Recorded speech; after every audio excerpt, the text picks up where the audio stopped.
Nosotros los luteranos enseñamos que las personas se salvan solo por la gracia. Algunos de los textos bíblicos que hablan sobre eso son Romanos capítulo 1, versículo 17, porque en el Evangelio se revela la justicia de Dios, que de principio a fin es por medio de la fe, tal como está escrito, el justo por la fe vivirá. Romanos capítulo 3, versículos 22 al 24. La justicia de Dios por medio de la fe en Jesucristo es para todos los que creen en Él, pues no hay diferencia alguna, por cuanto todos pecaron y están destituidos de la gloria de Dios, pero son justificados gratuitamente por su gracia, mediante la redención que proveyó Cristo Jesús. Efesios capítulo 2, versículos 8 y 9. Ciertamente la gracia de Dios los ha salvado por medio de la fe. Esta no nació de ustedes, sino que es un don de Dios, ni es resultado de las obras, para que nadie se vanagloríe. Pero hay versículos en la Biblia que parecen decir lo contrario. Santiago capítulo 2, versículo 24. Como pueden ver, podemos ser justificados por las obras y no solamente por la fe. 1 Pedro capítulo 4, versículo 8. Por sobre todas las cosas, ámense intensamente los unos a los otros, porque el amor cubre infinidad de pecados. ¿Estos versículos de la Biblia se contradicen? ¿O hay alguna otra explicación? ¿Cuál es la verdad? Yo soy el pastor Miguel Torneire y en el video de hoy, en este lindo lugar diferente de lo habitual, responderé a estas preguntas. Así que quédense conmigo hasta el final, pues tengo muchas buenas noticias para compartir.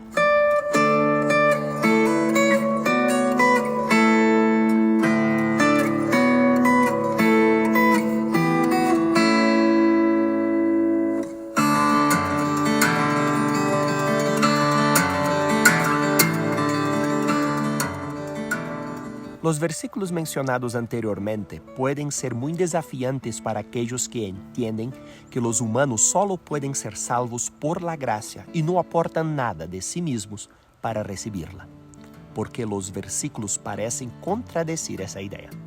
Sin embargo, hay una distinción sutil que ayuda a aclarar por qué Santiago y Pedro pueden hablar de esta manera que parece drásticamente diferente de lo que vemos decir a Pablo en Gálatas, Efesios y Romanos. Esta distinción es que hay dos clases de justicia retratadas en la Biblia y junto con ellas dos clases de justificación. Esta palabra, justificación, puede usarse como un término técnico para el perdón de un pecador por Dios como un regalo, pero también tiene un significado más general de validar o confirmar la veracidad de nuestra posición o acciones a los ojos de otras personas. El primer tipo de justicia actúa en dirección vertical, es decir, entre Dios y los seres humanos. Esta justicia vertical es lo que normalmente consideramos como luteranos cuando escuchamos la palabra justificación. Este es el tipo de justicia que viene de Dios como un regalo para nosotros, aparte de cualquier mérito de nuestra parte. El segundo tipo de justicia ocurre en una dirección horizontal, es decir, entre los seres humanos, mientras que el tipo vertical de rectitud o justificación es donde ocurre nuestra salvación. Continuamos viviendo en relación con otras personas en nuestra vida diaria. Es dentro de estas relaciones que ocurre el tipo horizontal de rectitud o justificación, donde las acciones del cristiano están destinadas a validar o confirmar la veracidad de las afirmaciones del cristianismo a los ojos de quienes observan nuestras vidas. Entonces, cuando Santiago dice, como pueden ver, podemos ser justificados por las obras y no solamente por la fe, está hablando de la forma en que nuestras acciones sirven para validar o invalidar la fe cristiana que decimos creer, cuando nuestras acciones son vistas por otras personas, particularmente aquellas fuera de la iglesia.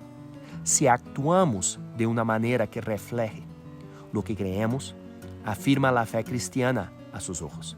Si actuamos hipócritamente o en pecado habitual, invalidamos la fe cristiana ante sus ojos.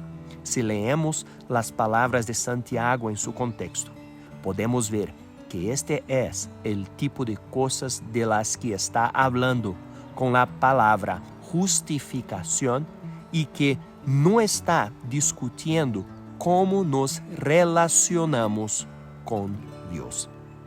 Así como hay dos direcciones en las que ocurren la justicia y la justificación, también hay dos direcciones en las que ocurre el pecado. Podemos pecar solo contra Dios al quebrantar cualquiera de los 3 primeros mandamientos. Sin embargo, cuando pecamos contra los demás mandamientos, no solo pecamos contra Dios, sino también contra nuestro prójimo. Cuando Pedro dice, por sobre todas las cosas, ámense intensamente los unos a los otros, porque el amor cubre infinidad de pecados, está hablando a los que ya son cristianos. Entonces, cuando habla del amor que cubre una multitud de pecados, de esto es de lo que habla, no de que nuestro amor reduce la carga de nuestros pecados a los ojos de Dios, porque Jesús ya ha satisfecho completamente esa necesidad, sino que el amor cubre o disminuye la división y discordia que son el resultado de nuestros pecados y separa o amarga la relación entre el pecador y aquel contra quien ha pecado. ¿Le gustó del video? Entonces, deja un me gusta, compártalo en sus redes sociales, suscríbete al canal y deja un comentario.